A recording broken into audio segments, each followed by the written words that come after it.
पानी पाट जाएंगे ज़मीं पर ज़लज़ला होगा, पानी पाट जाएंगे ज़मीं पर ज़लज़ला होगा, मोहम्मद तख्त पर होगा, আদালত মে খুদা হোগা। ও ভাইরা আমার, এই কঠিন মুহূর্তে আল্লাহ রব্বুল ইজ্জত ওয়াল জালাল 7 শ্রেণীর মানুষকে আল্লাহর আরশের নিচে জায়গা দিবেন। আল্লাহ রাব্বুল আলামিন কোরআনুল কারীমের মধ্যে বলেন, ওয়া ইয়াহমিলু আরশা রাব্বিকা ফাওকাহুম ইয়াওমা ইযিন সামানিয়া। আল্লাহ রাব্বুল আলামিন বলেন, ওগো নবীজি, কিয়ামতের কঠিন ময়দানে আল্লাহ ওনার আরশকে 8 জন ফেরেশতার মাধ্যমে মানুষের মাথার উপরে উঠিয়ে রাখবেন। মাআরিফুল কোরআনের মধ্যে আল্লামা শফি সাহেব রাহমাতুল্লাহি আলাইহি লিখেন, আল্লাহর আরশ, আল্লাহর কুদরতি বিশাল বিশাল 4 জন ফেরেশতা এখনো ধরে ধরে আসেন, মাথার উপরে নিয়ে আসেন। আল্লাহ রাব্বুল ইজ্জত ওয়াল জালাল কিয়ামতের কঠিন ময়দানে আরো 4 জন বড় বড় ফেরেশতা আল্লাহ সংমিশ্রণ করিয়া 8 জন ফেরেশতার মাধ্যমে আল্লাহ আল্লাহর আরশকে মানুষের মাথার উপরে উঠাইয়া রাখবেন। ও জগতের মানুষ শুনো, নবীজি সাল্লাল্লাহু আলাইহি ওয়াসাল্লাম থেকে হাদিস বর্ণিত, বুখারী শরীফের হাদিস, আন আবি হুরায়রা রাদিয়াল্লাহু তাআলা আনহু قال قال النبي صلى الله عليه وسلم سبعة يظلهم الله في ظله يوم لا ظل إلا ظله الإمام العادل وشاب نشأ في عبادة الله عز وجل ورجل قلبه معلق في المساجد ورجلان تحبا في الله اجتمعا عليه وتفرقا عليه ورجل طلبته امرأة ذات منصب وجمال فقال إني أخاف الله ورجل تصدق أخفى حتى لا تعلم شماله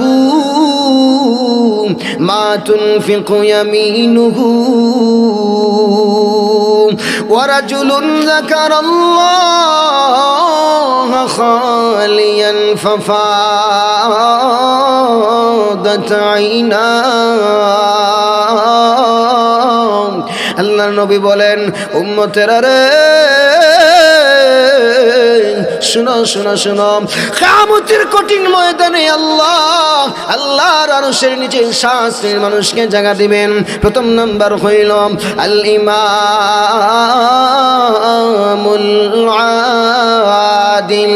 আল্লাহর নবী বলেন, উম্মতেরা রে,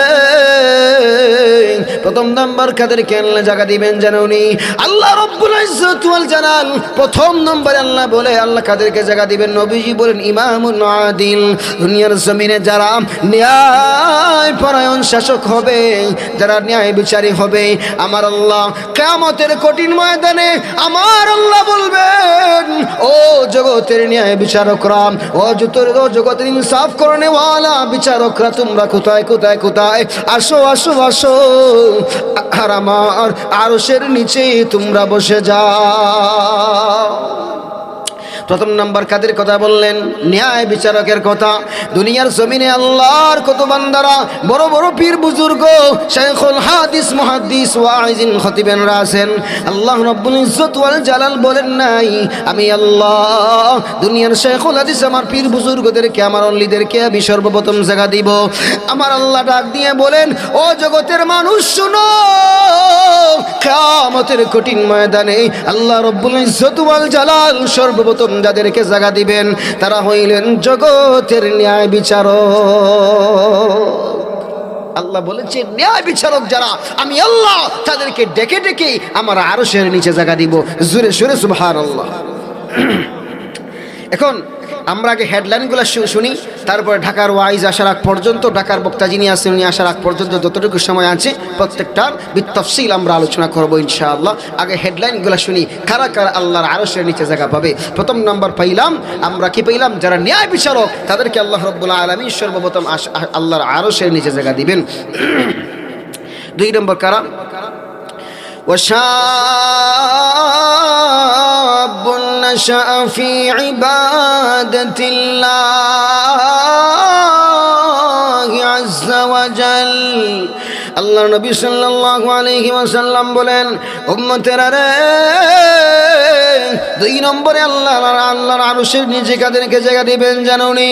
আল্লাহর জমিনে ওই সমস্ত যুবক, যেই সমস্ত যুবকেরা তারা তাদের যৌবনকালকে আল্লাহর ইবাদতের মধ্যে কাটাইছে, ওই যুবক, যেই যুবক যৌবনের তারুণায় পড়িয়া আল্লাহ বিমুখ হয় নাই, মসজিদে নামাজ পড়ছে, এই সমস্ত মাহফিলের আয়োজন করেছেন দ্বীনের জন্য, যেই সমস্ত যুবকেরা অতন্ত্র প্রহরী হিসেবে কাজ করেছে, আমার আল্লাহ, আমার নবী বলেন, ওয়াশাবুন নাশাআ ফি ইবাদাতিল্লাহি আযজা ওয়া জাল।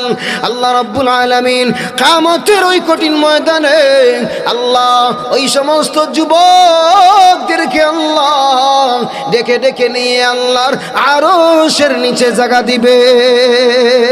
লা মিসলা লাহু ওয়ালা মিসালা লাহু ওয়ালা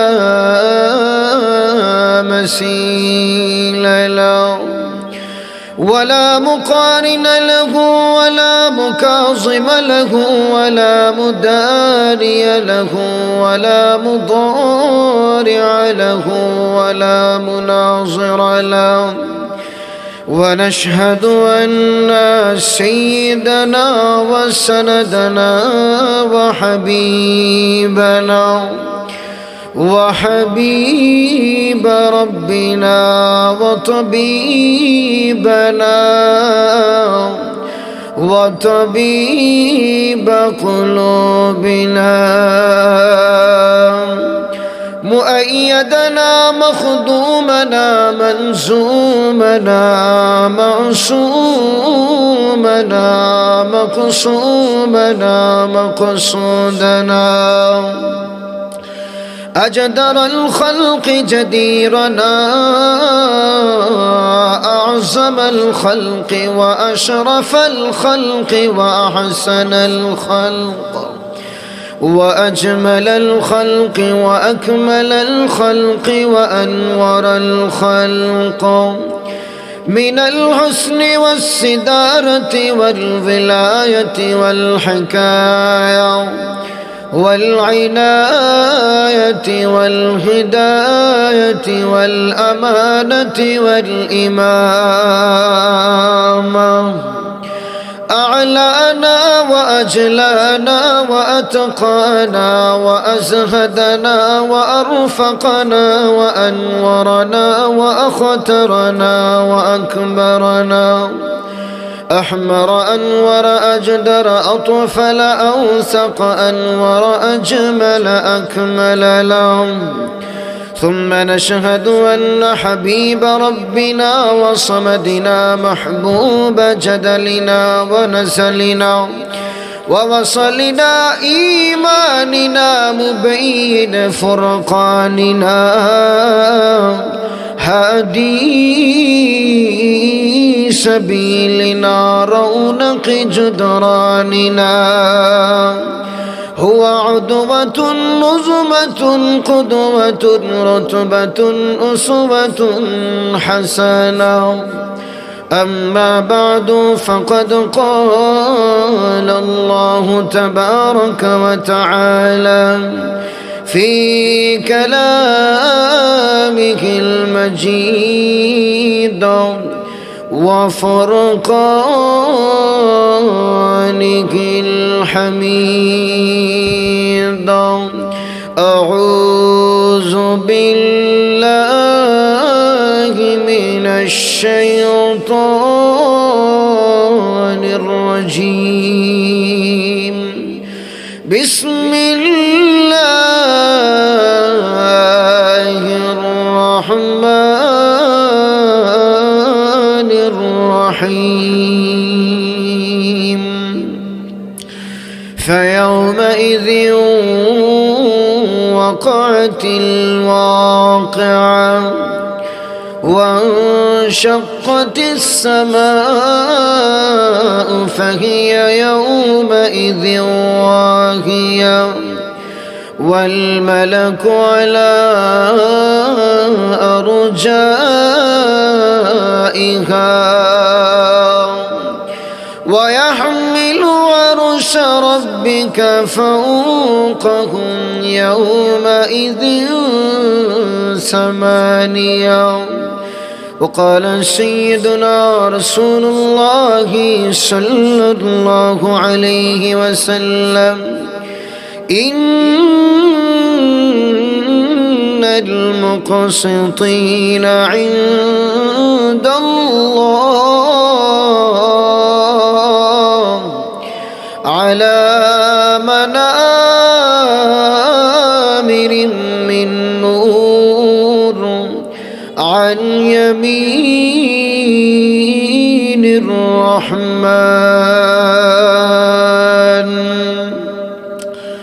أو كما قال عليه الصلاة والسلام بارك الله لنا ولكم في القرآن العظيم ونفعنا وإياكم بالآيات والذكر الحكيم صلى الله على سيدنا ومولانا محمد وعلى آله وأصحابه وسلم يا صاحب الجمال ويا سيد البشر من وجهك المنير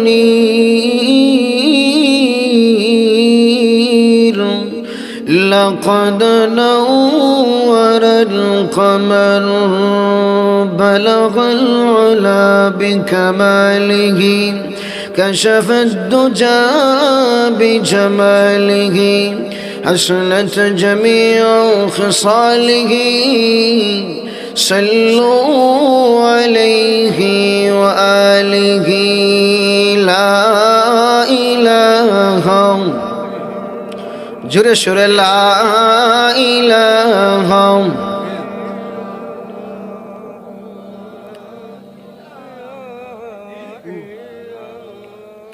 لا إله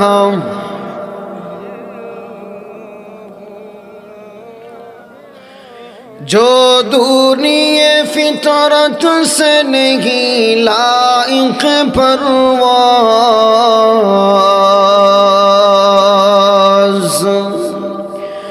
जो दुनिया फितरत से नहीं लाइक परवाज़ उस मुर्ग के बिचार का अंजाम है उफ़तात उस मुर्ग के बिचार का अंजाम है उफ़तात हर सीना नशी मन नहीं जिब्रील अमी का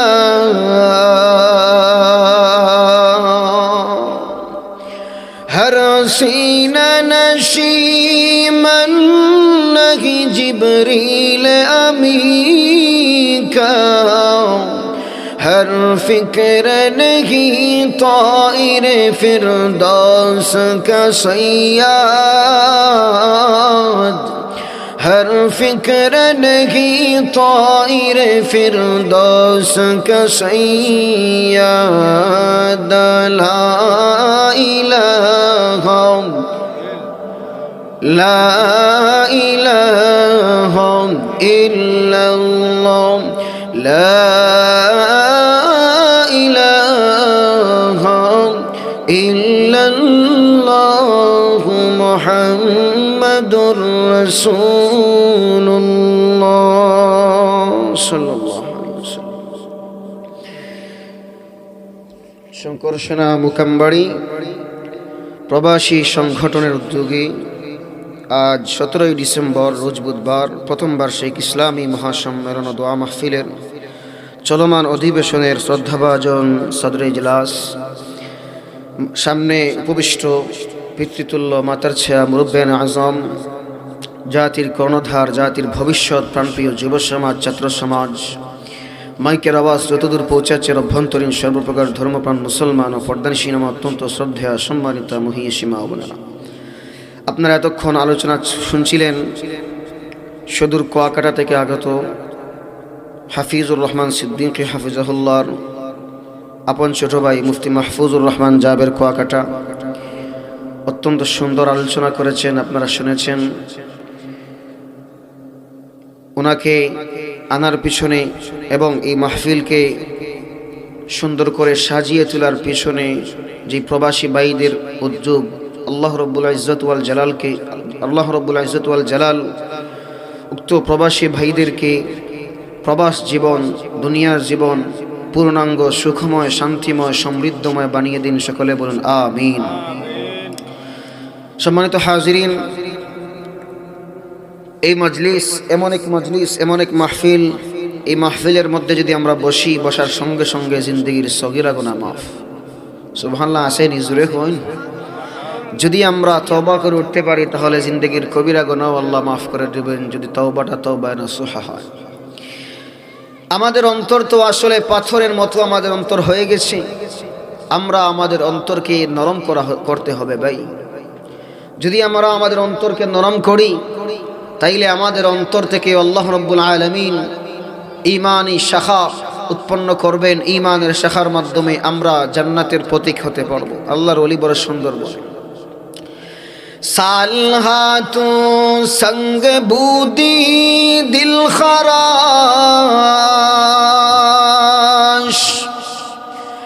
সালহা তু সঙ্গ বুদি দিল খরাশ, আজমুরা এক জমানে খাক বাশ, আজমুরা এক জমানে খাক বাশ। در بہاروں کے شبد سر سبز سانگ، در بہارا کے شبد سر سبز سانگ، خاک شوتا گل بروید رنگ رنگ، خاک شوتا گل بروید رنگ رنگ। আল্লাহর ওলি বলে, হে পৃথিবীর মানুষ শোনো, আমাদের অন্তর তো হয়ে গিয়েছে পাথরের মতো। শুনো দুনিয়ার মুসলমান, আল্লাহর ওলি বলে, পাথর থেকে যেমন ভাবে ফসল উৎপন্ন হয় না, ঠিক কিভাবে আমাদের অন্তর যতদিন পর্যন্ত পাথরের মতো শক্ত বানাইয়া রাখবো, ততদিন পর্যন্ত আমাদের অন্তর থেকেও সুন্দর সুন্দর ফসল উৎপন্ন হবে না। তখন আমরা আমাদের অন্তরকে মাটির মতো উর্বর জমিনে পরিণত করতে পারবো গো। মাটির মতো উর্বর জমিনে যখন আমাদের অন্তর পরিণত হয়ে যাবে, যেমন ভাবে নতুন মাটি সুন্দর সুন্দর ফসল বাজির করে দেয়, ঠিক কিভাবে আমাদের অন্তর যেই সময় উর্বর জমিনে পরিণত হয়ে যাবে, আমাদের অন্তর থেকে আল্লাহ ঈমানের বীজ বপন করিয়া ঈমানের সুন্দর সুন্দর ফসল আমাদের দিল থেকে আল্লাহ বাহির করে দিবে। আমাদের অন্তরকে মাটির মতো বানাইতে হবে।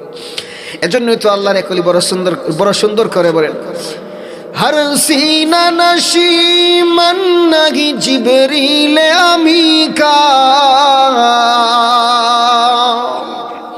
হর সিনা নশি মন নহি জিবরিল আমিকা, হর ফিক্র নহি তাইর ফিরদৌস কা সৈয়াদ,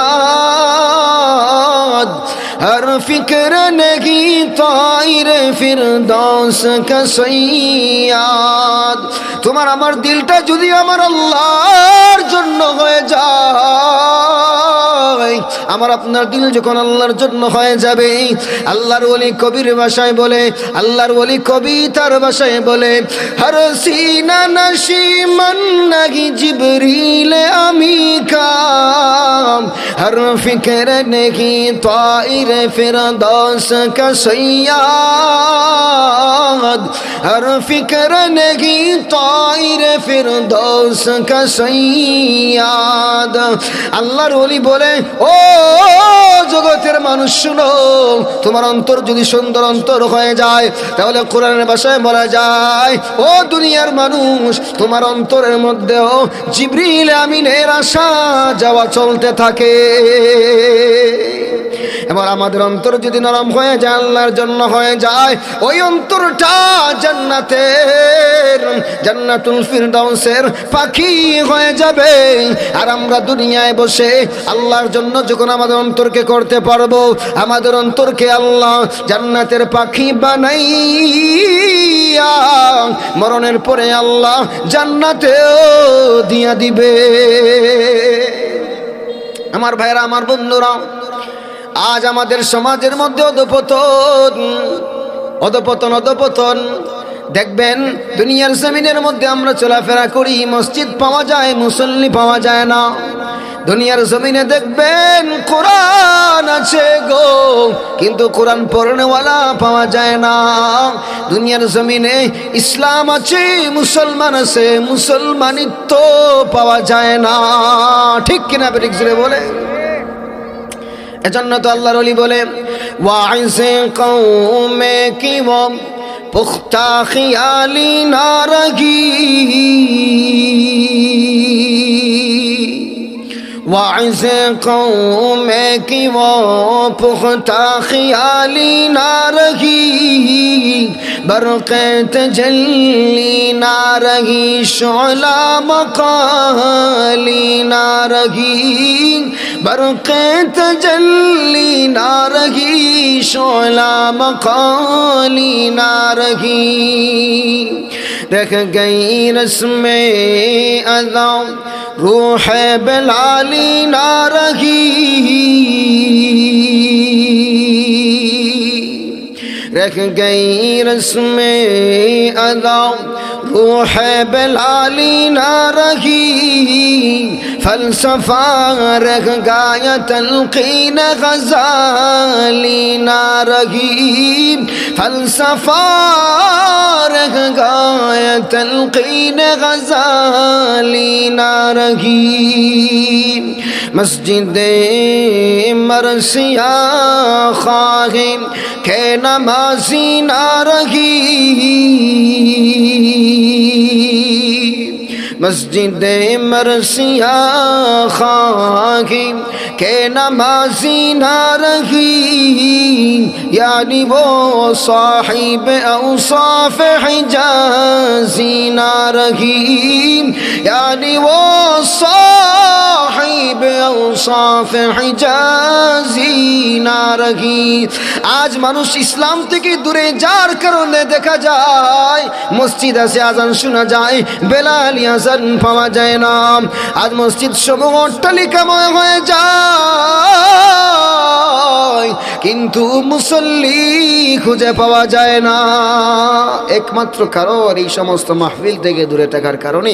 আমার ভাইরা, আমার বন্ধুরা, আল্লাহর ওলি ডক্টর ইকবাল পূর্ব দিগন্তের কবি কর্ডোবার জামি মসজিদে গেছেন, যাইয়া বড় আফসোসের সঙ্গে বলেন, पोशीदा तेरे खाक में सिजदों के निशान है, पोशीदा तेरे खाक में सिजदों के निशान है, खामोश अज़ाने हैं तेरे बाद सहर में, खामोश अज़ाने हैं तेरे बाद सहर में। আল্লাহর ওলি ডক্টর ইকবাল বলে, ও জগতের মানুষ, এক সময় আমি করডুবার জামে মসজিদে আযান দিলাম, নামাজ পড়ার মতো মানুষের অভাব ছিল না। আজ মানুষ এতটাই কোরআন থেকে দূরে, মাহফিল থেকে দূরে, এমনটাই মানুষ কোরআনের চর্চা থেকে দূরে হয়ে গিয়েছে, যার কারণে দুনিয়ার জমিনে দেখা যায় পোশিদা তেরে খাক মে সিজদোं के নিশা হে। করডুবার জমিনে আজও সিজদা দেওয়ার নিশানা পাওয়া যায়, কিন্তু সিজদা দেওয়ার মতো মানুষ খুঁজে পাওয়া যায় না। ঠিক কিনা? আফসোস। এই জন্য ভাইরা আমার, আমাদেরকে কোরআনের পথে আসতে হবে। কোরআনের দিকে আসলেই আমাদের বিজয় অনিবার্য। মুসলমানদের বিজয় ঠেকানোর ক্ষমতা দুনিয়ার কোনো কালো থাবার, দুনিয়ার কোনো বাতিল পরাশয় শক্তির হতে পারে না। কথা বলেন ঠিক কিনা? এই জন্য ভাইরা আমার, আমি আপনাদের সঙ্গে তিলাওয়াত করেছি আল্লাহর কালাম থেকে এবং নবী সাল্লাল্লাহু আলাইহি ওয়াসাল্লামের হাদিস থেকে একটি নির্দিষ্ট আলোচনা করার জন্য আল্লাহ রাব্বুল ইজ্জত ওয়াল জালাল কিয়ামতের কঠিন ময়দানে, যেই দিন সিচুয়েশন অনেক কঠিন হয়ে যাবে, অবস্থা অনেক কঠিন হবে, ওই দিন আল্লাহ রাব্বুল ইজ্জত ওয়াল জালাল আল্লাহর আরশের মাধ্যমে আল্লাহর আরশকে উঠাইয়া 7 শ্রেণীর মানুষকে আল্লাহ আরশের নিচে জায়গা দিবেন। জোরে সুরে বলেন সুবহানাল্লাহ। এখন ওই 7 শ্রেণীর মানুষ কারা, এইটাকে জানতে হবে। আমরা শুনেছি কিয়ামতের কঠিন ময়দানে অনেক হাদিসে আমরা জানি, হাদিসের মধ্যে এমন আসছে, যদি এই হাদিসটা রিওয়ায়াতের দিক দিয়ে একটু দুর্বল, যে অর্ধ হাত উপরে সূর্য আসবে। ইহা আসলে এই হাদিস বর্ণিত আছে, তবে এর সহিহ দিক দিয়ে মুহাদ্দিসিনে কেরাম কালাম করেছেন, কিন্তু অন্য একটি হাদিসের মধ্যে, সহিহ হাদিসের মধ্যে আছে যে সূর্য মানুষের সর্বাধিক কাছে হবে। কতটুকু কাছে হবে? 1 কিলোমিটার, সর্বোচ্চ 1 কিলোমিটার মুহাদ্দিসিন লিখেন। তো 1 কিলোমিটার দূরে যদি সূর্য হয়, আর যে জায়গায় সূর্য আসছে কেউ বলেছেন 8 মিনিট, কেউ বলেছেন 10 মিনিট। আমরা ছোট থাকতে ভূগোল ইতিহাসের মধ্যে পড়ছিলাম 14 মিনিট সময় লাগে সূর্যের আলো দুনিয়াতে আসতে। এত দূরই থেকে সূর্য আলো আসতেই এত মিনিট সময় লাগে। কিয়ামতের ময়দানে একেবারে কাছাকাছি সূর্য থাকবে। যেই আমরা চৈত্র মাসে গরম সহ্য করতে পারি না, কিয়ামতের ময়দানে সূর্য এত কাছাকাছি হবে, জমিনটা মাটির হবে না, জমিনটা তামার হয়ে যাবে, ভয়ঙ্কর পরিস্থিতি হবে। মানুষের ঘাম বেয়ে বেয়ে পড়তে পড়তে কারো হাঁটু, কারো কোমর, কারোর জন্য সাঁতার হয়ে যাবে, পানি টকবক করবে, মানুষের শরীর জলে পুড়ে ছারকার হয়ে যাবে, মানুষ শুধু পাগলের মতো হাই হতাশ করতে থাকবে, মগজগুলো টকবক করতে থাকবে। এত কঠিন পরিস্থিতিতে আল্লাহ স্পেশাল কন্ডিশন বানাইয়া আল্লাহ রাব্বুল ইজ্জত ওয়াল জালাল 7 শ্রেণীর মানুষকে আল্লাহর আরশের নিচে জায়গা দিবেন। আপনার ওই 7 শ্রেণীর মানুষের জানার ইচ্ছা আসেনি? আচ্ছা, নবীজি সাল্লাল্লাহু আলাইহি ওয়াসাল্লামের হাদিস, সহিহ বুখারী শরীফ 660 নম্বর হাদিস। উম্মতের সবচেয়ে বড় শাইখুল হাদিস সাহাবী আবু হুরায়রা রাদিয়াল্লাহু তাআলা আনহু থেকে বর্ণিত। দেখেন, ওই হাসরের ময়দানের পানি সম্পর্কে সাহাবী বলেন, এই হাদিসের একটি শেয়ারের মধ্যে বড় সুন্দর বলেন, আল্লাহর ওলি বলেন, নম্বরে পাইলাম যুবকদেরকে আল্লাহ জায়গা দিবেন। 3 নম্বরে আল্লাহর আরশের নিচে কারা জায়গা পাবেন? ওয়ারাজুলুন কলবুহু মুআল্লাকুন ফিল মাসাজিদ। আল্লাহর নবী বলেন, উম্মতেরা রে, 3 নম্বরে আল্লাহর আরশের নিচে জায়গা পাবে ওই সমস্ত আল্লাহর বান্দারা যারা ফজর পড়ে এসে আবার জোহরের জন্য অপেক্ষা করে, জোহর পরে আসে আবার আসরের জন্য অপেক্ষা করে, আসর পরে আবার মাগরিবের জন্য অপেক্ষা করে, মাগরিব পরে আবার এশার জন্য অপেক্ষা করে, যাদের অন্তরটা মসজিদের সঙ্গে ঝুলন্ত থাকে, যাদের অন্তরটা মসজিদের সঙ্গে লটকানো থাকে, মসজিদের সঙ্গে যাদের অন্তর সম্পৃক্ত থাকে সর্বদা, আমার আল্লাহ কিয়ামতের ওই কঠিন ময়দানে ওই সমস্ত মানুষদেরকে আল্লাহ 3 নম্বরে আল্লাহর আরশের নিচে জায়গা দিবে। তিন নম্বর হইল রাজুলুন কলবুহু মুআল্লাকুন ফিল মাসাজিদ। এরপরে নবীজি সাল্লাল্লাহু আলাইহি ওয়াসাল্লাম বলেন ওয়া রাজুলান তাহাব্বা ফিল্লাহ ইজতামাআ আলাইহি ওয়া তাফাররাকা আলাইহি। আল্লাহর নবী বলেন উম্মতেরা রে, এরপরে আল্লাহ রব্বুল ইজ্জত ওয়াল জালাল ওই দুই মানুষকে আল্লাহ ডেকে ডেকে আল্লাহর আরশের নিচে আনবেন। তারা দুনিয়ার জমিনে আল্লাহর জন্য কাউকে মহব্বত করত, আল্লাহর জন্য কেউ কাউকে মহব্বত করত, আল্লাহর জন্যই কেউ কাছ থেকে দূরে আসতো। অর্থটা হইল কেউ যদি কাউকে মহব্বত করে সেটা হইল আমার আল্লাহর জন্যে। আবার ওই মানুষ যদি আল্লাহমুখী হয়ে যায়, দিন আল্লাহ বিমুখ হয়ে যায়, দিন বিমুখ হয়ে যায়, ইসলামের বিরুদ্ধে চলে যায়, ওই মানুষ থেকে যারা সম্পর্ক ছিন্ন করে নেয় আমার আল্লাহ বলেন, এরপরে আমার নবী বলেন, এরপরে ওই সমস্ত মানুষদেরকে আল্লাহ যার অন্তরে যারা কারোর সাথে সম্পর্ক করে আল্লাহর জন্য, আবার আল্লাহর সঙ্গেই যারা কারোর সঙ্গে সম্পর্ক ছিন্ন করে আমার আল্লাহ বলেন ওই সমস্ত মানুষদেরকে আল্লাহ চতুর্থ প্রকারে আল্লাহর আরশের নিচে জায়গা দিবে। যারা আল্লাহর জন্য সম্পর্ক করে আবার আল্লাহর জন্যই সম্পর্ক ভাঙে। একটা মানুষ ইসলামের পথে চলে, আল্লাহ মানে, আল্লাহর ওলি, আমি তাকে মানি, ইসলাম মানে না, ইসলাম থেকে দূরে চলে গিয়েছে, আগে ছিল ইসলামের পথে, এখন ইসলাম থেকে বিমুখ হয়ে গেছে, এখন আমি আর তার মানি না। এই কথা যিনি বলেন উনাকে আল্লাহ ডেকে ডেকে নিয়ে আল্লাহর আরশের নিচে জায়গা দিবেন। সুবহানাল্লাহ। হইতো না। 4 নম্বর পাইলাম উনি। 5 নম্বর কি? ওয়ারাজুলুন তালাবাতুহু ইমরাআতুন যাতু মানসাবিন ওয়া জামাল ফাকালা ইন্নী আখাফুল্লাহ। আল্লাহ রাব্বুল আলামিনের নবী বলেন উম্মতেরা রে, 5 নম্বরে আমার আল্লাহ কাদেরকে জায়গা দিবেন জানোনি? ওই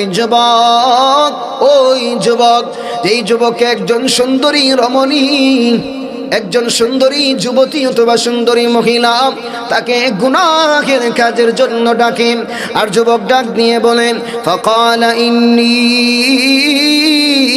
আখাফুল্লাহ। গুনাহের জন্য তাকে ডাকে আল্লাহর ওই বান্দি, গুনাহের জন্য ডাকে, আর যুবক ডাক দিয়ে বলেন ইন্নী আখাফুল্লাহ। ওই যুবক ডাক দিয়ে বলেন আমি আমার আল্লাহকে ভয় করি গো, আমার আল্লাহকে ভয় করি, আমি গুনাহের কাজের মধ্যে যাইতে পারবো না। এমন যেই যুবক বলবেন, এমন যেই যুবক দুনিয়ার জমিনে করবে, আমার নবী বলেন ওই যুবককে আমার আল্লাহ কিয়ামতের কঠিন ময়দানে ডাইকা ডাইকা নিয়া আল্লাহর আরশের নিচে বসাইয়া দিবে। 5 নম্বর পাইলাম। 6 নম্বর নবীজি সাল্লাল্লাহু আলাইহি ওয়াসাল্লাম বলেন ওয়ারাজুলুন যাকারাল্লাহ ওয়ারাজুলুন তাসাদ্দাকা আখফা হাত্তা লা তা'লামা শিমালুহু মা তুনফিকু ইয়ামিনুহু। আল্লাহর নবী বলেন উম্মতেরা রে, এরপরে আল্লাহ রাব্বুল আলামিন ওই সমস্ত দানবীরদেরকে আল্লাহ ডাক দিবেন যেই সমস্ত মানুষেরা দুনিয়ার জমিনে দান করেছে, ডান হাত দিয়ে আল্লাহর রাস্তায় দিয়েছে, বাম হাত তার ডান হাতের খবর বলে নাই।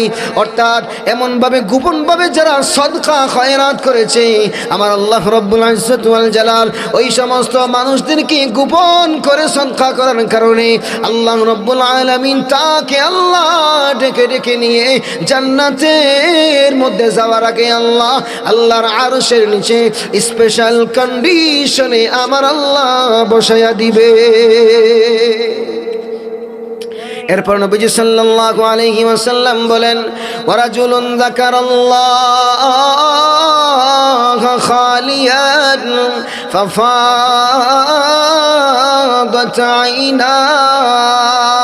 আইনাহুম। আল্লাহর নবী বলেন উম্মতেরা রে, 7 নম্বরে ওই মানুষকে আমার আল্লাহ আরশের নিচে জায়গা দিবেন যেই মানুষেরা দুনিয়ার জমিনে একা যখন হয়ে যাইতো, যখন নির্জনে চলে যাইতো, একা একা যখন চলে যাইতো, আমার আল্লাহর কাছে হাত উঠাইয়া, দুনো হাত আল্লাহর দিকে উঠাইয়া, প্রভু আমি আপনার গোলাম, যত কিছু করেছি আল্লাহ আমাকে মাফ করে দাও। এই সমস্ত মানুষেরা আল্লাহর ভয়ে আল্লাহর কাছে মাফ চেয়ে চোখের পানি কান্না করেছে, চোখের পানি ফেলাইয়াছে, ওই সমস্ত মানুষদেরকে আমার আল্লাহ কিয়ামতের কঠিন ময়দানে ডাইকা ডাইকা নিয়া আল্লাহর আরশের নিচে জায়গা দিয়া দিবে। এখন আসুন হেডলাইনে 7জন মানুষের কথা আমরা শুনি। প্রথমে হলো ন্যায় বিচারককে আল্লাহ রাব্বুল আলামিন আল্লাহর আরশের নিচে জায়গা দিবেন। তারপর ওই যুবক, যেই যুবক তার যৌবন কালকে আল্লাহর ইবাদতের মধ্যে কাটাইছে। তারপরে হইল ওয়ারাজুলুন কালবুহু মুআল্লাকুন ফিল মাসাজিদ, যা ওই মানুষ যার অন্তরটা সবসময় মসজিদের সঙ্গে ঝুলন্ত থাকতো। তারপরে ওই দুই ব্যক্তি ওয়ারাজুলানে তাহাব্বা ফিল্লাহ ইজতামা আলাইহি ওয়া তাফাররাকা আলাইহি, যারা আল্লাহর জন্য কাউকে মহব্বত করে, আল্লাহর জন্য সম্পর্ক গড়ে, আবার আল্লাহর জন্য সম্পর্ক ভাঙে, ওই সমস্ত মানুষ চতুর্থ শ্রেণীর মধ্যে থাকবে। পঞ্চম শ্রেণীর মধ্যে ওই যুবক, যেই যুবককে কোনো নারী গুনাহের জন্য ডাকে আর ওই যুবক বলে ইন্নী আখাফুল্লাহ, আমি আমার আল্লাহকে ভয় করি। 5 নম্বর হয়ে গেল। 6 নম্বর নবীজি সাল্লাল্লাহু আলাইহি ওয়াসাল্লাম বলেন এমন মানুষ যারা আল্লাহর রাস্তায় দান করছে, ডান হাতের খবর বাম হাত বলতে পারে নাই, অর্থাৎ গোপনে আল্লাহর রাস্তায় অনেক দান করছে, এই প্রকার মানুষকে আল্লাহ আল্লাহর আরশের নিচে জায়গা দিবেন। 7 শ্রেণীর মানুষ হইল। 7ম নম্বর হইল ওয়ারাজুলুন যাকারাল্লাহ খালিয়ান ফাফাদাত আইনা, ওই মানুষ যে তার অন্তরকে আল্লাহর দিকে রুজু করে আল্লাহর ভয়ে কান্নাকাটি করছে, আল্লাহ রাব্বুল আলামিন ওই সমস্ত মানুষদেরকে আল্লাহর আরশের নিচে জায়গা দিবেন। এখন আসুন আমরা বিতাফসিল কিছু আলোচনা করি। প্রথম নম্বর যে নবী সাল্লাল্লাহু আলাইহি ওয়াসাল্লাম বললেন ন্যায় বিচারককে আল্লাহ রাব্বুল আলামিন আল্লাহর আরশের নিচে জায়গা দিবেন। এখন ন্যায় বিচারক কোন ব্যক্তি? আল ইমামুল আদিল হুয়া আন ইয়াত্তাবিআ আমরাল্লাহি বিকুল্লি ওয়াজ'i শাইইন ফি মাওযিহি মিন গায়রি ইফরাতিন ওয়ালা তাফরিত। ন্যায় বিচারক ওই ব্যক্তি যিনি প্রত্যেক বিষয়কে, প্রত্যেক জিনিসকে, প্রত্যেক বিষয়টাকে, যত বিষয় আদি আছে প্রত্যেক বিষয়কে ন্যায় নিষ্ঠার সহিত, ইনসাফের সহিত, বাড়াবাড়িও না কমাকমিও না, সঠিকতার বিবেচনায় প্রত্যেক জিনিসকে যিনি সঠিক স্থানে বসাইয়া দেন উনি হলেন ন্যায় বিচারক। অর্থাৎ যিনি সঠিক কথা বলেন, সঠিক কাজ করেন, ইনসাফের মানদণ্ড যার মাঝে পুঙ্খানুপুঙ্খিত আছে, ওই মানুষই হলেন ন্যায় বিচারক। ন্যায় বিচারক সম্পর্কে নবীজি সাল্লাল্লাহু আলাইহি ওয়াসাল্লাম থেকে অসংখ্য অগণিত হাদিস বর্ণিত। ন্যায় বিচারক এর মৌলিক 4টা দায়িত্ব, মৌলিক 4টা কাজ আল্লাহ রাব্বুল আলামিন পবিত্র কোরআনুল কারীমের মধ্যে বলেছেন। সূরা হজ 51 নম্বর আয়াত, 17তম পারার 16 নম্বর পৃষ্ঠা। আল্লাযীনা মাক্কান্নাহুম ফিল আরদি আকামুস সালাম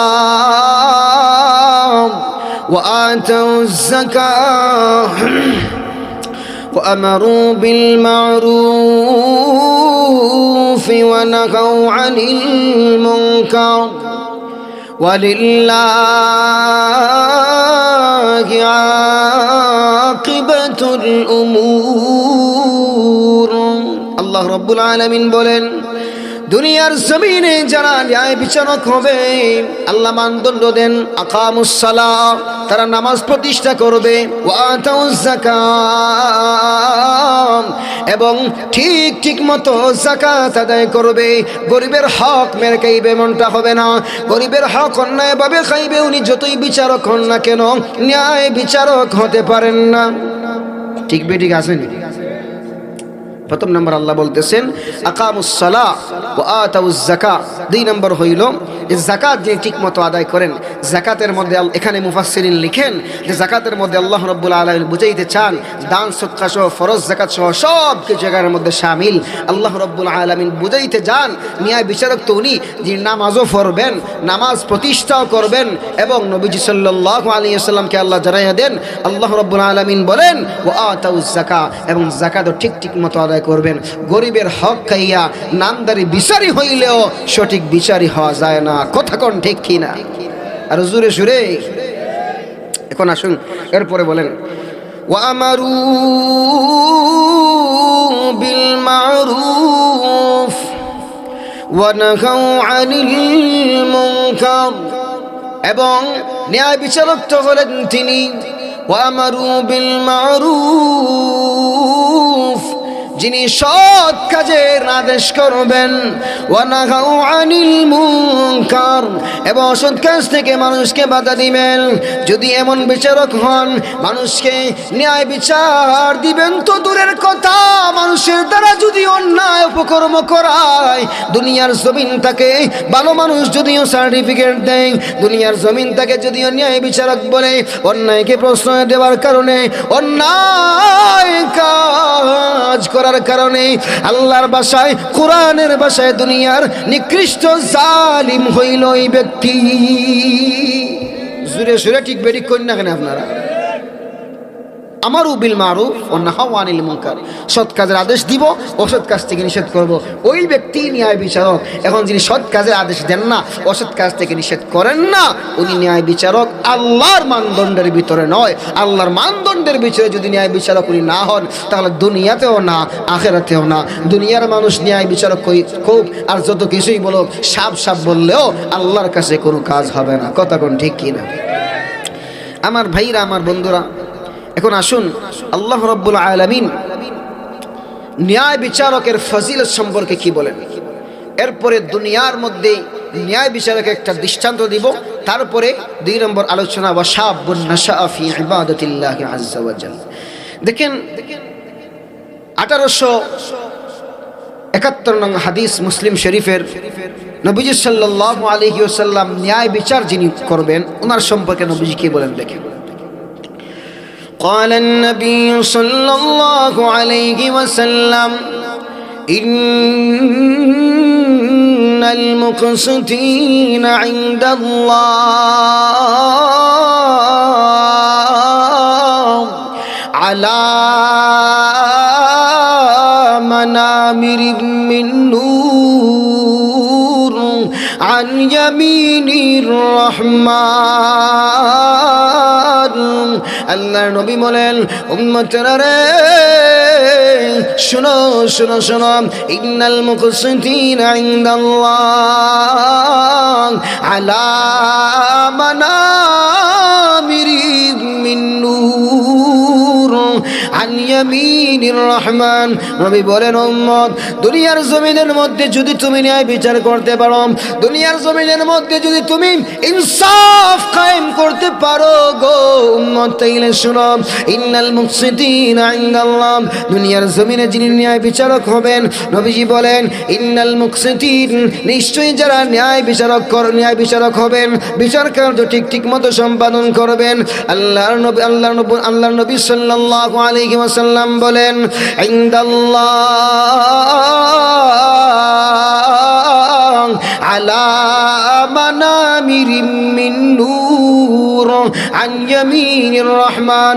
কিয়ামতের ওই কঠিন ময়দানে আমার আল্লাহ রাব্বুল আলামিন ওনার কুদরতি আসন নিয়ে যে বসবেন, আল্লাহ রাব্বুল আলামিন কুদরতি আসন নিয়ে বসার পরে আল্লাহ দুনিয়ার সমস্ত ন্যায় বিচারককে ডাক দিবেন, ও দুনিয়ার ন্যায় বিচারকেরা কোথায় তোমরা? আসো আসো আসো। আর নূরের তৈরি সিংহাসনে আমার ডান দিকে বসে যাও।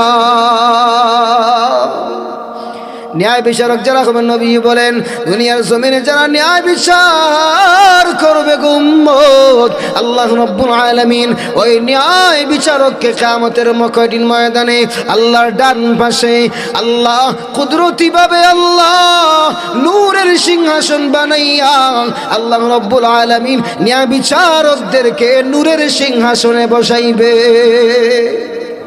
জোরে সুরে সুবহানাল্লাহ। চিন্তা করছেন নবীজি সাল্লাল্লাহু আলাইহি ওয়াসাল্লাম কি বলছেন? সহিহ মুসলিম শরীফের হাদিস, নবীজি সাল্লাল্লাহু আলাইহি ওয়াসাল্লাম বলেন আল্লাহ ডান দিকে ন্যায় বিচারককে আল্লাহ পাক রব্বুল আলামিন ডেকে ডেকে এনে বসাইবেন। কত দাম ন্যায় বিচারকের। আমার ভাইরা, নবীজি সাল্লাল্লাহু আলাইহি ওয়াসাল্লামের পরে বলেন ওয়াকিলতা ইয়াদাইহি ইয়ামিনুন। নবীজি সাল্লাল্লাহু আলাইহি ওয়াসাল্লাম বলেন ডান হাত দিয়ে সাধারণত আমরা ভালো কাজ করি। নবীজি সাল্লাল্লাহু আলাইহি ওয়াসাল্লাম বলেন যারা ন্যায় বিচারক হয়, যারা সমাজে ইনসাফ কায়েম করে, ওই সমস্ত মানুষদের ডান হাত বাম হাত দুটোই ডান হাত। বুঝছেন না কথা? জুরে সুরাকে সুবহানাল্লাহ। যেমনভাবে ডান হাতের গুরুত্ব বেশি, ডান হাত দিয়ে ভালো কাজ করা হয়, ডান হাত নবীজি সাল্লাল্লাহু আলাইহি ওয়াসাল্লাম বলেন ন্যায় বিচারকের দুটো হাতই ডান হাত। সুবহানাল্লাহ। ওয়াকিলতা ইয়াদাইহি ইয়ামিনুন, তার দুটো হাতই ডান হাত। এখন আসুন ভাইরা আমার, নবীজি সাল্লাল্লাহু আলাইহি ওয়াসাল্লাম থেকে আরেকটি হাদিস বর্ণিত সিলসিলাতুস সহিহা এই কিতাবের মধ্যে আছে। নবীজি সাল্লাল্লাহু আলাইহি ওয়াসাল্লাম বলেন লা ইয়ারুদ্দুল্লাহু তাআলা দুআআহু মিন সালাস আল ইমামুল আদিল। নবীজি সাল্লাল্লাহু আলাইহি ওয়াসাল্লাম বলেন তিন ব্যক্তির দোয়া আমার আল্লাহ ফিরায়া দেন। উম্মত শোনো, তার মধ্য থেকে নবীজি প্রথম নম্বরে যার কথা বলছেন ওই ব্যক্তি হইল, নবীজি বলেন আল ইমামুল আদিল। আল্লাহর নবী বলেন ওই ব্যক্তি হইল ন্যায় বিচারক। ন্যায় বিচারকের দোয়া আল্লাহ রাব্বুল আলামিন ফিরাইয়া দেন না। আমার ভাইরা, এখন আসুন দুনিয়ার জমিনে আমরা বিচার অনেকে করেন, বিচারই আছেন। দুনিয়ার জমিনে যদি আমরা বিচার করি তাহলে বিচারের ক্ষেত্রে আমরা অনেক সময় দেখা যায় নিজের বংশের মানুষ, ফ্যামিলির মানুষ, ভাই ভাতিজা, আত্মীয় স্বজন, চাচা, অনেককে আমরা ছাড় দিয়ে দিই। আমার নবী সাল্লাল্লাহু আলাইহি ওয়াসাল্লাম কেমন কঠোর ছিলেন, সহিহ বুখারী শরীফের হাদিস। নবীজি সাল্লাল্লাহু আলাইহি ওয়াসাল্লাম কেমন ছিলেন দেখেন। আম্মা জান আয়েশা সিদ্দিকা রাদিয়াল্লাহু তাআলা আনহা থেকে বলেন عن عائشة رضي الله تعالى عنها أن قريشا أهمهم شأن المرأة المخزومية التي سرقت، فقالوا من يكلم فيها رسول الله؟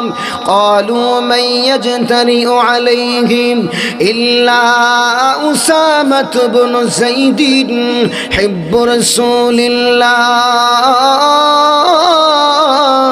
صلى الله عليه وسلم، فكلمه أسامة، فقال النبي صلى الله عليه وسلم أتشفع في حد من حدود الله؟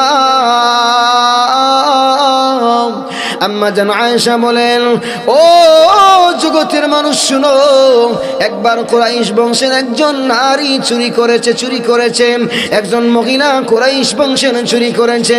এরপরে কুরাইশ বংশের মানুষেরা মনে মনে ভাবলেন লোক ওই মহিলা তো হইল আমাদের বংশের সবচেয়ে দামি বংশ কুরাইশ বংশের মহিলা, তাকে কিভাবে শাস্তি দেওয়া হয়? তাকে যদি শাস্তি দেওয়া হয় তাইলে তো কুরাইশ বংশের মান সম্মান আঘাত আসলো। ও কুরাইশবাসীরা, কুরাইশ বংশের মানুষেরা, মক্কাবাসীরা শুনো, চলো চলো এই বিষয়ে নবীজির সঙ্গে আমরা কথা বলি। সবাই বলেন ফাকালু মান ইউকাল্লিমু ফিহা রাসূলুল্লাহ। ও ও মক্কাবাসীরা কথা তো বলবাম, কিন্তু নবীজির সঙ্গেই বিষয়ে কে কথা বলবে? কুরাইশ বংশের মহিলা চুরি করেছে, এই মহিলার সুপারিশ নবীজির কাছে কে করবে? পরস্পরের মধ্যে পরামর্শ শুরু হইল। এরপরে তারা বলে ফাকালু মাইয়াজতারিউ আলাইহিম ইল্লা উসামাহ ইবনে যায়দ হিব্বু রাসূলিল্লাহ সাল্লাল্লাহু আলাইহি ওয়াসাল্লাম। তারা বলে, ও মক্কার মানুষেরা, নবীজির সঙ্গে যদি কথা বলতে হয় তাহলে আমরা যে কেউ কথা বললে হবে না। নবীজির সবচাইতে আদরের আদরের নাতি উসামাকে দিয়ে কথা বলাইতে হবে, কারণ উসামাকে নবীজি কুলে নিয়েছেন, অনেক মহব্বত করেন।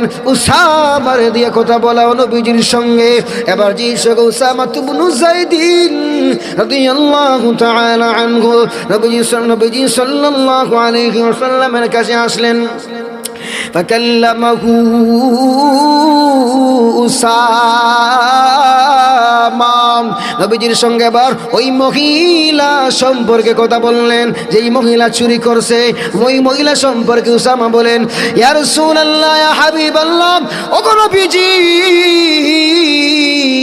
যেই মহিলা চুরি করেছে ওই মহিলা তো সাধারণ কোনো মহিলা না, ওগো নবীজি, শ্রেষ্ঠ বংশ কুরাইশ বংশের মহিলা, তার বিচার কেমন ভাবে করবেন গো নবীজি?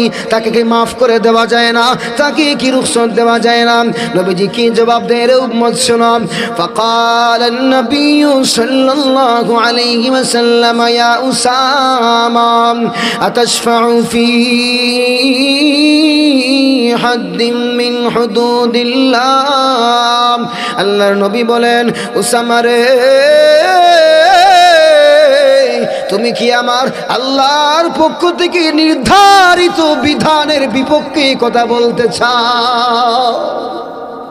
সুবহানাল্লাহ, কইতা না নি? আতাশফাউ ফি হাদ্দিন মিন হুদুদিল্লাহ। উসামাকে নবীজি বলেন, ও উসামা, তুমি কি আল্লাহর পক্ষ থেকে নির্ধারিত হদ সীমারেখার বাহিরে কথা বলতে চাও? তুমি কি আল্লাহর আইনের বাহিরে যাইতে চাও রে উসামা? নবীজি যেই সময় কথা বললেন, এরপরে নবীজি কি ওয়াজ করেন দেখেন, ইন্নামা আহলাকা মান কানা ক্বাবলাকুম। নবীজি বলেন, ও উসামা, ইসমা, তুমি শোনো, ইন্নামা আহলাকা মান কানা ক্বাবলাকুম ইযা সারাকা ফীহিমুশ শরীফ তারাকুম ওয়া ইযা সারাকা ফীহিমুদ দাঈফ আকামু আলাইহিল হাদ্দ।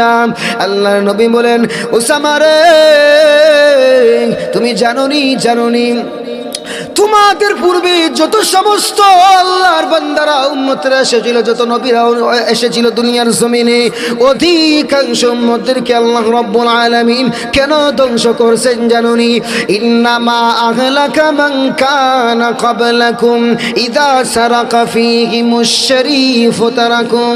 নবীজি বলেন, ও উসামা, যখন তাদের মধ্যে কোনো সম্ভ্রান্ত ফ্যামিলির মানুষ চুরি করত, অন্যায় করত, যখন কোনো গর্হিত কাজ করতো গো উসামা, তখন তারা তাকে বংশের দিকে তাকাইয়া, মর্যাদার দিকে তাকাইয়া, বংশের দিকে তাকাইয়া, অমুকের ছেলে, অমুকের মেয়ে, অমুকের সন্তান, অমুক মানুষ মর্যাদাবান ব্যক্তি, ওইগুলা দিক বিবেচনা করিয়া তারা ওই মানুষকে ছেড়ে দিত, শাস্তি দিত না। এরপরে নবীজি বলেন, ওয়াইদা সারাকা ফীহিমুদ দাঈফ আকামু আলাইহিল হাদ্দ। আর যখন তাদের মধ্যে কোনো দুর্বল মানুষ চুরি করত, দুর্বল মানুষ অন্যায় করত, তখন তারা 144 জারি করে দিত। অর্থাৎ কোন মানুষ যদি, তাদের বংশের মধ্যে যদি কোনো সম্ভ্রান্ত ফ্যামিলির মানুষ যদি কি করত, চুরি করত, তখন তারা কি করত, ছেড়ে দিত। আর তাদের মধ্যে কোনো দুর্বল মানুষ যদি চুরি করত, অন্যায় করত, তারা ভালো করে 144 আর 344 তারা সব কিছুই তার উপর জারি করত। এটা কি ন্যায় না অন্যায়? নবীজি বলছেন, ও মত শোনো, এর জন্যই আল্লাহ রব্বুল ইজ্জত ওয়াল জালাল ওই সমস্ত জাতিকে ধ্বংস করে দিয়েছেন। আল্লাহু আকবার। এরপরে নবীজি কি বলেন দেখেন, নবীজি সাল্লাল্লাহু আলাইহি ওয়াসাল্লাম কি বলেন দেখেন, ওয়া আইমুল্লাহ,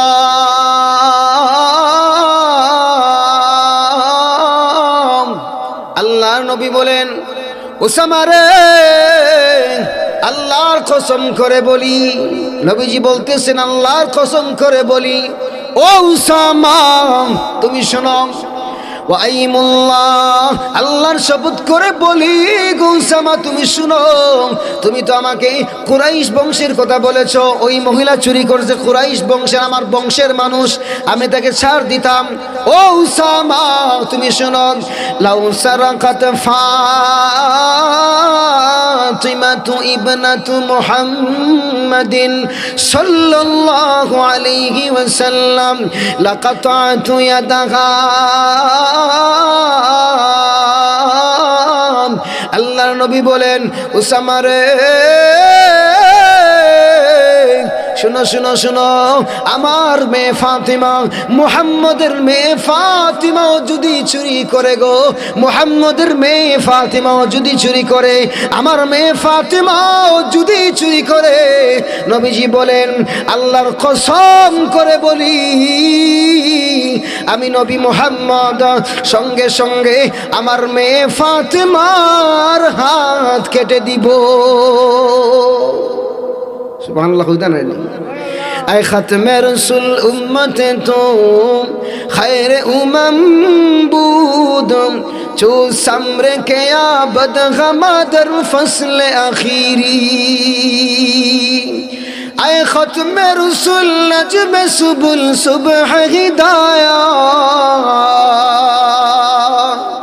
আয় খতমে রসুল নজমে সুবুল সুবহ হিদায়াত, হক্কা কে নজীরি তো আল হক বশীরি, হক্কা কে নজীরি তো আল হক বশীরি, इंतखाब दफ्तर तकवीर आलम ज़ाते ऊ, बरतरस आयात जुमला अंबिया आयात ऊ, बरतरस आयात जुमला अंबिया आयात ऊ, पानी पाट जाएंगे ज़मीं पर ज़लज़ला होगा, मोहम्मद तख्त पर होगा, अदालत में खुदा होगा। হাদিস দ্বারা কি বুঝলেন? কুরাইশ বংশের সারমর্ম কথাটা বলি, শুধু ওয়াজ করলেই তখন বোঝারও দরকার আছে। কুরাইশ বংশের একজন মহিলা চুরি করছিল, সবাই মনে মনে ভাবলো বংশটা নবীজির বংশ, এই বংশের মহিলা যদি শাস্তি দেওয়া হয় তাহলে নবীজির বংশের উপর আঘাত চলে আসে। তারা মনে করলো নবীজির আদরের নাতি উসামা ইবনে যায়েদ দিয়ে সুপারিশ করাইলো। নবীজি ধমক দেন, আতাসফাউ ফি হাদ্দিন মিন হুদুদিল্লাহ, ও উসামা তুমি কি আল্লাহর বিধানের বিপক্ষে কথা বলতে চাও? এরপরে নবীজি বলেন, ও উসামা শোনো, তুমি তো কুরাইশ বংশের কথা বলছো, আমার মেয়ে অর্থাৎ নবীজি বলেন আমি মুহাম্মদের মেয়ে ফাতিমাও যদি চুরি করতো তাহলে জনসম্মুখে সবার সামনে আমি আমার মেয়ে ফাতিমার হাত কেটে দিতাম।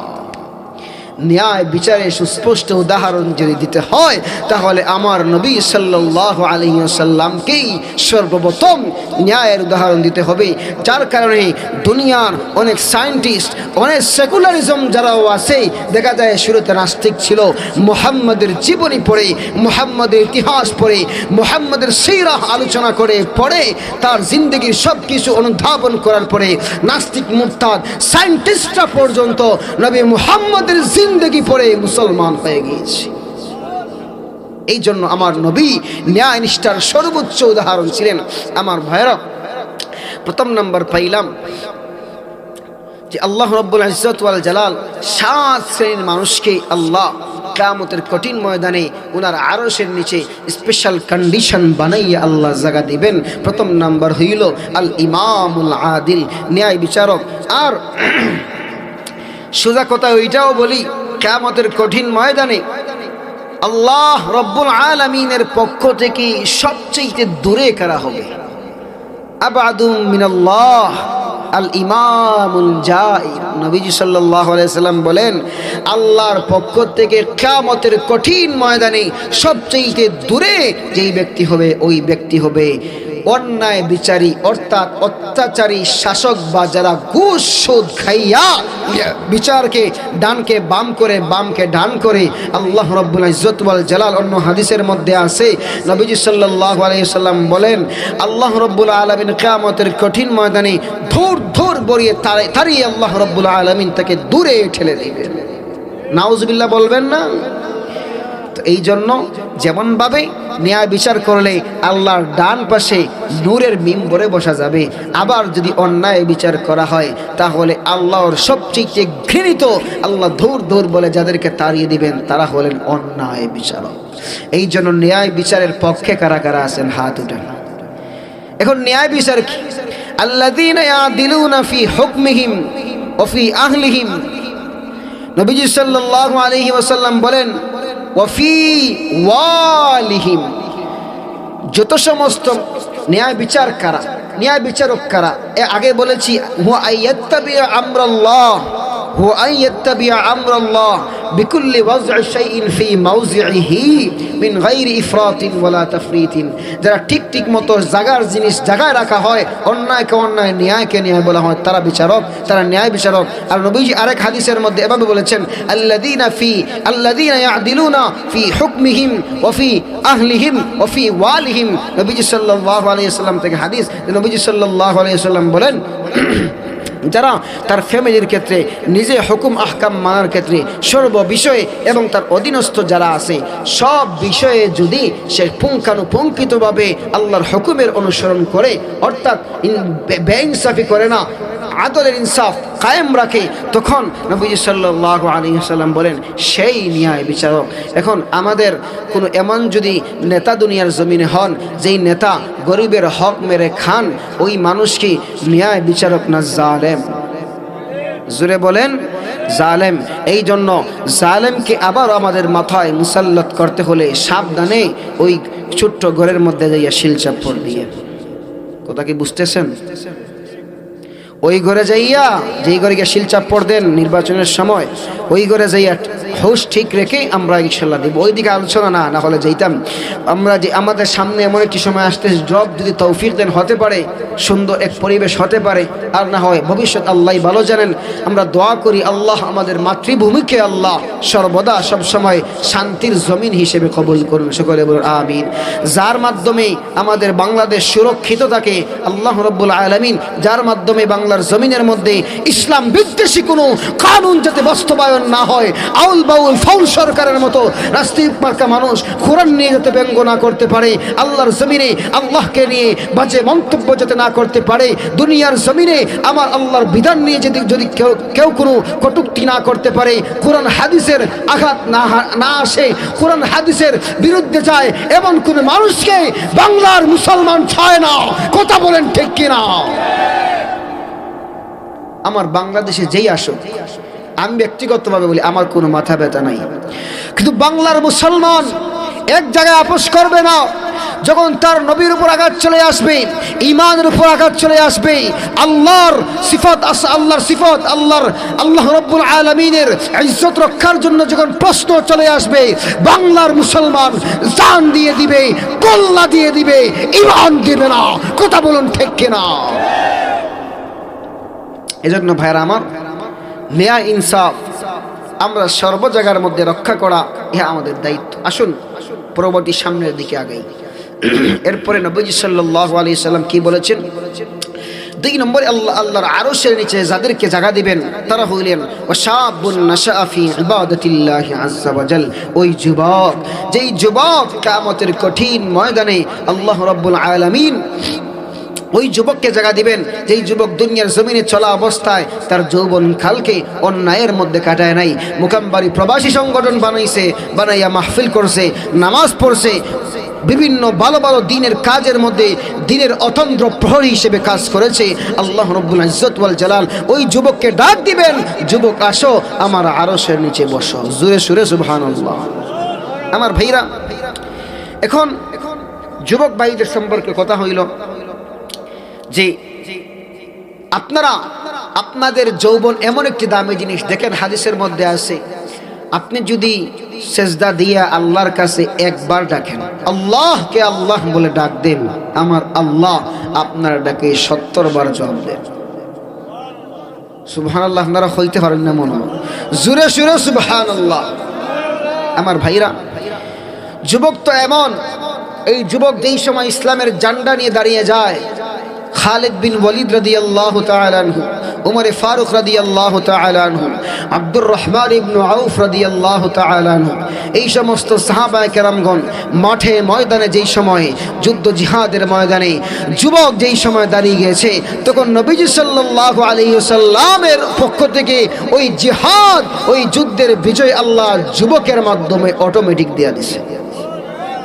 আমার ভাইরা, এখন আপনি আমি যদি যৌবন কালকে কাজে না লাগাই, নবীজি সাল্লাল্লাহু আলাইহি ওয়াসাল্লামের সাহাবী আলী রাদিয়াল্লাহু তাআলা উনি বলেন, বাকাইতু আলা শাবাবিন কাদ তাওয়াল্লা, বাকাইতু আলা শাবাবিন কাদ তাওয়াল্লা, ফায়া লাইতাশ শাবাব লানা ইয়াউদ, ফালাউ কানাশ শাবাবু ইউবাউ বাইআ, ফালাউ কানাশ শাবাবু ইউবাউ বাইআ, লাআতাইতুল মুবাইআ মা ইউরিদু। আল্লাহ নবীর সাহাবী আলী বলেন, জগতের মানুষেরা রে শুনো শুনো শুনো, বাকাইতু আলা শাবাবিন কাদ তাওয়াল্লা, ও জগতের মানুষ শুনো, আমি আলী আমার যৌবনের উপরে আমি আলী বড় কান্না করি। কেন কান্না করি জানোনি? ফায়া লাইতাশ শাবাব লানা ইয়াউদু, আলী বলেন, ও জগতের মানুষ, আফসোস আমার যৌবন কাল যদি ফিরে আসতাম। ফালাউ কানাশ শাবাবু ইউবাউ বাইআ, লাআতাইতুল মুবাইআ মা ইউরিদু।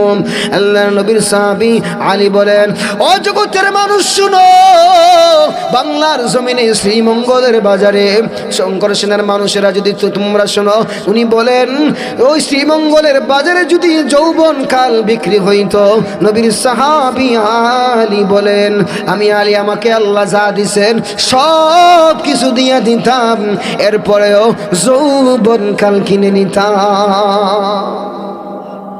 জোরে জোরে তাকবীর লাগবো, নারায়ে তাকবীর, নারায়ে তাকবীর। আবুল হাসান সাদি সাহেবের আগমন, মুকামবাড়ি প্রবাসী সংগঠনের পক্ষ থেকে লাল গোলাপ শুভেচ্ছা বলেন। শুধু ঢাকা থেকে আসছেন ভাই, আপনারা শুধু খালি শুভেচ্ছা দিলেই বলি। এই জন্য হযরত আলোচনা করবেন ইনশাআল্লাহ, সুন্দর আলোচনা করবেন। 2 থেকে 3 মিনিটের ভিতরে আমার আলোচনা শেষ করছি ইনশাআল্লাহ বিতৌফিকিল্লাহি তাআলা। তো যুবক সম্পর্কে যদি আলোচনা করি, সেদিকে লম্বা আলোচনা, এজন্য সেদিকে আলোচনা দীর্ঘায়িত করব না। আল্লাহর এক ওলি বড় সুন্দর করে বলেন, জমি খা গই নওজওয়া कैसे कैसे, जमी खा गई नौजवा कैसे कैसे, मिले खाक में अगले शाह कैसे कैसे। আল্লাহর বান্দা ডাক দিয়ে বলে, ও জগতের মানুষ শোনো, কবরস্থানের মধ্যে যাইয়া দেখিও, জমি খা গই নওজওয়া कैसे कैसे, ওই কবরস্থানের জমিন কত যুবকদেরকে খেয়ে মাটির সঙ্গে মিশাইয়া দিয়েছে। ঠিক। এরপরে আল্লাহর ওলি বলেন, মিলে খাক মে আখলে শাহ কেসে কেসে। এরপরে জমিনের মধ্যে যাইয়া দেখিও, কবরস্থানের মধ্যে যাইয়া দেখিও দুনিয়ার কত রাজা বাদশারা মাটির সঙ্গে মিশে গেছে, কোনো অস্তিত্ব খুঁজে পাওয়া যায় না। আমার ভাইয়েরা, এই জন্য যৌবনকালের বড় দাম। দেখেন আজ বিক্রমপুর আছে, রাজা পীর বিক্রম নাই। আহসান মঞ্জিল আছে, নবাব আহসানুল্লাহ নাই। সোনারগাঁ আছে, ঈসা খাঁ নাই। লাল কিলা আছে, মালিক নাই। সব কিছুই পড়ে থাকবে, থাকবো না শুধু আপনি আর আমি। কথা বলেন ঠিক কিনা? গাড়ি ঘোড়ায় কত যুবক চলে। গত কিছুদিন পরে বেরোত হবিগঞ্জি বাসের আক্রমণাত্মক আচরণের মাধ্যমে একটা কার বিধ্বস্ত হয়ে মারা গেল। এই জায়গাতে অ্যাক্সিডেন্ট হয়ে বাবা এবং মেয়ে দুনিয়ার জমিন থেকে চলে গেল। বড় হৃদয় বিদারক দৃশ্য। আল্লাহু আকবার। এমন সিচুয়েশন আমার আপনারা তো আসতে পারে। রাস্তাঘাটে আমরা তো যাতায়াত কম করি না। এই জন্য আমার ভাইয়েরা, আমাদের এই অন্তর আমরা আল্লাহর জন্য করতে হবে। যুবক, তোমার যৌবনকালকে যদি তুমি আল্লাহর দিকে নিয়ে যাও, তাহলে তোমার যৌবনকালের মাধ্যমে আল্লাহ সেই সাহাবায়ে কেরামের স্বর্ণালী যুগ ফিরিয়ে দিবেন। নবীজি দোয়া করেছিলেন, আল্লাহুম্মা আইজ্জিল ইসলামা বিআহাদিম মিনাল উমরাইন। নবীজি দোয়া করেছিলেন, আল্লাহ আপনি ইসলামকে দুই অমরের মধ্য থেকে কোনো অমরের মাধ্যমে আল্লাহ আপনি ইসলামকে শক্তিশালী করুন। আমার ভাইরা, তখন তারা ছিলেন যুবক। নবীজি কোনো যুবক ছাড়া অন্য কারোর জন্য দোয়া করেন নাই, কারণ নবীজি মনে মনে ভাবছেন এবং নবীজির দৃঢ় প্রতিজ্ঞা ছিল, আল্লাহ রাব্বুল আলামিন যদি যুবককে ইসলামের পথে নিয়ে আসেন, যুবকের মাধ্যমে আমার আল্লাহ ইসলামের বিজয় দিয়ে দিবেন। এজন্য বলতে চাই, আজকের জমানায় যদি মুসলমানের যুবকেরা, যত সমস্ত যুবকেরা আছে রাজপথে ময়দানে, যদি আবারও সাহাবায়ে কেরামের ঈমান দীপ্ত ঈমান নিয়ে দাঁড়িয়ে যায়, কসম খোদা দুনিয়ার কোন বাতিল পরাজয় শক্তি তাদের সম্মুখে টিকে থাকতে পারবে না, মাথা নত করতে বাধ্য হবে। কথা বলেন ঠিক কিনা? আমার যুবক ভাইরা, আপনারা যেমনভাবে এই প্রবাসী সংগঠন তৈরি করেছেন, ঠিক একইভাবে আজ প্রতিজ্ঞা করতে হবে, যখন কোন আউল বাউল সরকারেরা আমার আল্লাহর বিরুদ্ধে কথা বলবে, আমার নবীর শান নিয়ে মন্তব্য করবে, নাস্তিক মুরতাদরা যেই সময় আমার আল্লাহর বিরুদ্ধে কথা বলতে আসবেন, ওই নাস্তিক মুরতাদদের মাথা ফেলে দেওয়ার জন্য কারা কারা প্রস্তুত? আমার আল্লাহকে হাত দেখায় দেন। আল্লাহ রাব্বুল আলামিন আমাদের সকলকে কবুল করুন। সকলে বলুন আমিন। এই বলে আমার সংক্ষিপ্ত বক্তব্য এখানেই শেষ করলাম। ভাইরা আমার, এখনও যারা রাস্তাঘাটে আসেন, বাড়িঘরে আসেন, পিন্ডালের মধ্যে চলে আসেন, শুধু ঢাকা থেকে আগত হযরত মাওলানা হাফেজ আবুল হাসান সাদি হাফিজাহুল্লাহ, উনি আপনাদের সম্মুখে বয়ান করবেন। রব্বুল আলামিন আমাদের সকলকে ওনার গুরুত্বপূর্ণ আলোচনা অনুধাবন করার, বুঝার এবং জীবন পরিবর্তনের তৌফিক যেন আল্লাহ আমাদের সকলকে দান করেন। সকলে বলুন আমিন, আর জোরে সুরে আমিন। এই বলে সংক্ষিপ্ত বক্তব্য এখানেই শেষ। ওয়া আখিরু দাওয়ানা আনিল হামদুলিল্লাহি রাব্বিল আলামিন। আবারও বলি, আল্লাহ রাব্বুল আলামিন আমার এই প্রবাসী ভাইদের যে সংগঠন আছে, আল্লাহ রাব্বুল আলামিন এই সংগঠনকে আমাদের সকলের জন্য নাজাতের উসিলা হিসেবে কবুল করুন। সকলে বলুন আমিন। আমি তার প্রবাসী ভাইদেরকে চিনতেছি না, বিশেষ করে আমি যাকে চিনি মঈনুল ইসলাম ভাই সহ আর অনেক আছেন যারা অনেক অক্লান্ত পরিশ্রম করেছেন। আল্লাহ রাব্বুল আলামিন এই পরিশ্রমকে নাজাতের উসিলা হিসেবে কবুল করুন। সকলে বলুন আমিন। এই বলে সংক্ষিপ্ত বক্তব্য এখানেই শেষ। ওয়া আখিরু দাওয়ানা আলহামদুলিল্লাহি রাব্বিল আলামিন। মা আসসালাম। আসসালামু আলাইকুম ওয়া রাহমাতুল্লাহ।